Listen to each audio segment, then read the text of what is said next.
saya Wendy Perdana Putra. Saya berkecimpung di bidang agribisnis dan kebetulan di bidang budidaya ikan, khususnya di ikan lele Sangkuriang.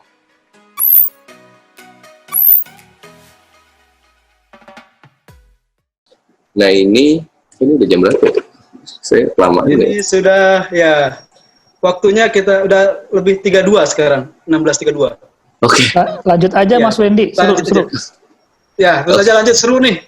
Seru. Oke. Mungkin nanti bisa 15 menit, 10 menit terakhir kita tanya jawab. Oke.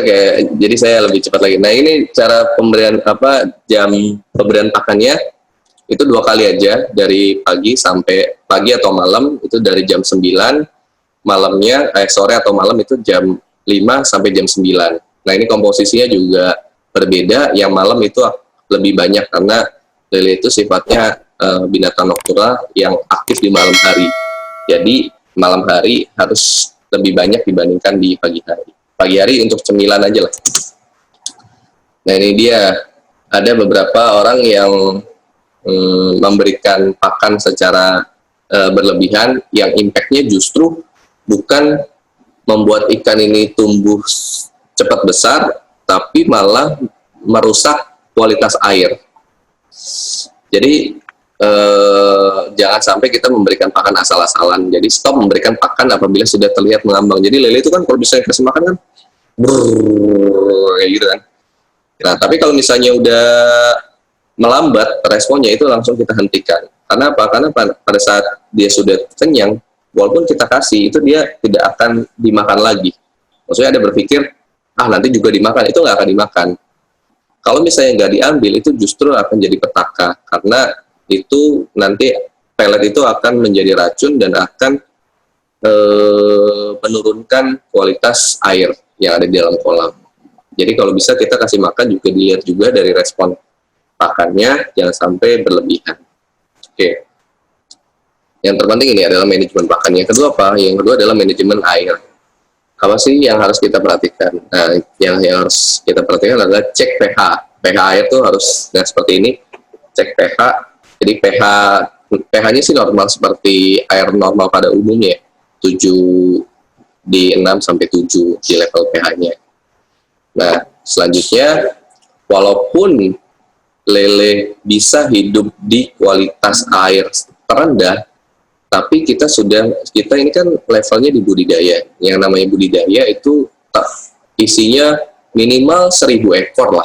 Nah 1.000 ekor ini juga kan istilahnya ikan dengan banyaknya 1.000 itu kan mengeluarkan banyak kotoran. Nah banyaknya kotoran ini kalau misalnya tidak kita buang, itu akan mempengaruhi di kualitas air. Kualitas air jelek, lele berbeda sama ikan yang lain seperti ikan gurame atau ikan mas yang dia memiliki pelindung yaitu sisik.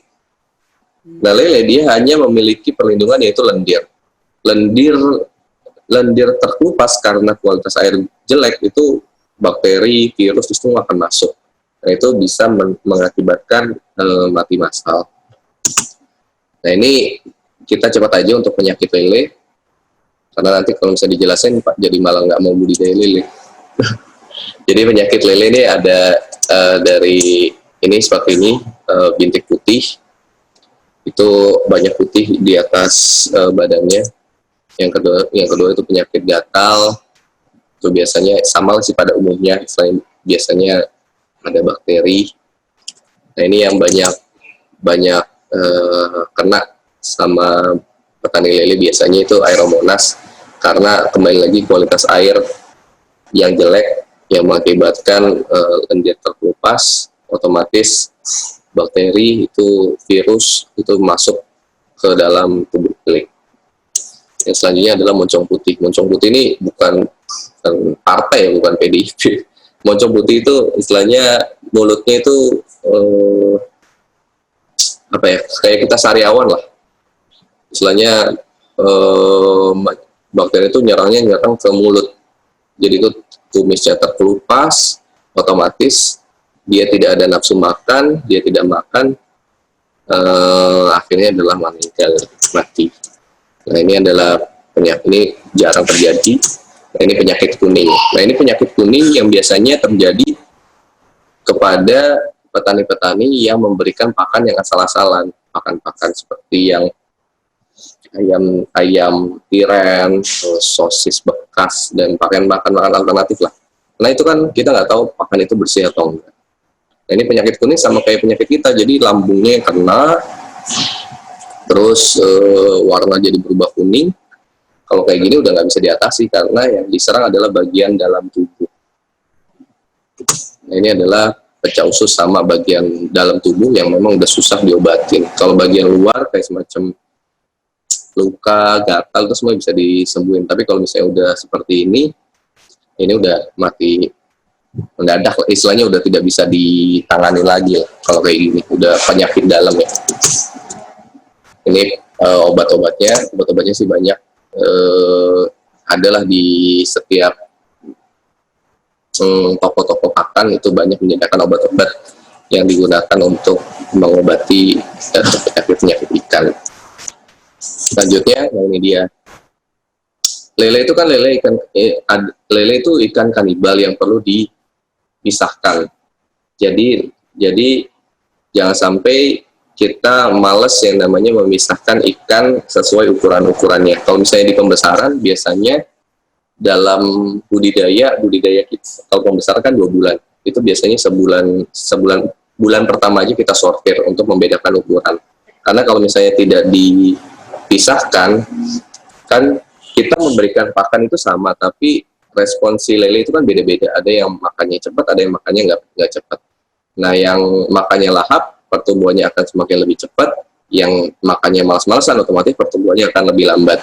Kalau misalnya nggak kita pisahkan, yang makannya lebih lahap itu akan lebih dominan nantinya. Yang makannya lambat ini nggak akan gede-gede. Makanya perlu disortir supaya mereka tumbuhnya rata. Oke, nah ini cara sortir yang baik. Itu dilakukan di pagi hari. Kalau bisa di bawah jam 9, kalau misalnya mau sore di atas jam 3 sore. Oke, lanjut. Nah, ini alat-alat sortirnya seperti ini. Ada yang bentuknya keranjang bulat-bulat atau ada keranjang yang bentuk panjang seperti ini. Nah, apa sih yang ditunggu oleh petani atau pembudidaya lele, yaitu proses panen.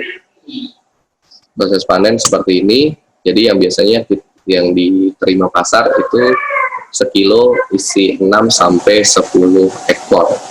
Nah, biasanya di pecel lele itu sekitar 7, 8, 9. Kalau di warteg atau di nasi padang biasanya yang sekilo 6. Biasanya dia butuh ikan-ikan yang lebih gede. Ini proses timbang. Jadi timbangnya kita ya standar lah, timbang lele pakai alat timbangan. Ada yang bentuknya manual, ada yang bentuk digital.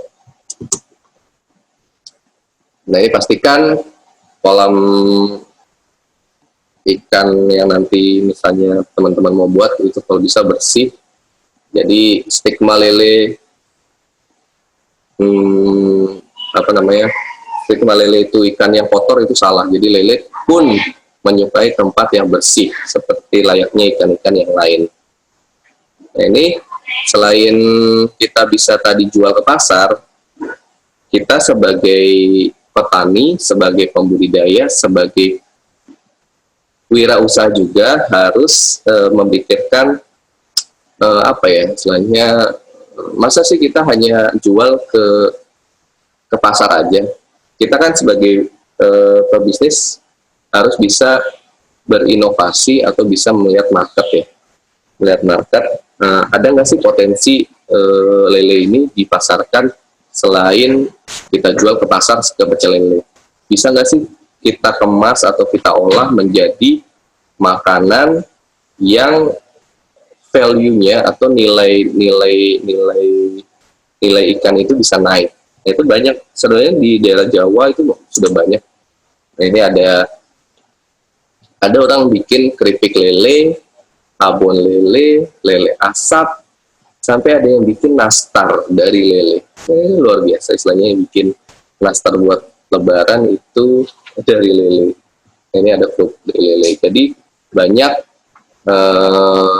banyak pilihan-pilihan istilahnya alternatif olahan lele. Jadi lele tidak hanya serta-merta dijual ke pecel lele saja, tapi bisa juga kita sebagai pengusaha untuk berinovasi menciptakan produk-produk makanan yang memiliki value lebih tinggi dibandingkan kita menjual ikan masih dalam bentuk hidup ya. Kalau ini kan dari sisi lain kita hanya butuh ruang produksi, pengemasan, udah habis itu bisa disimpan. Berbeda dengan kita menjual ikan lele hidup, ya kita harus jual dalam bentuk ikan hidup gitu.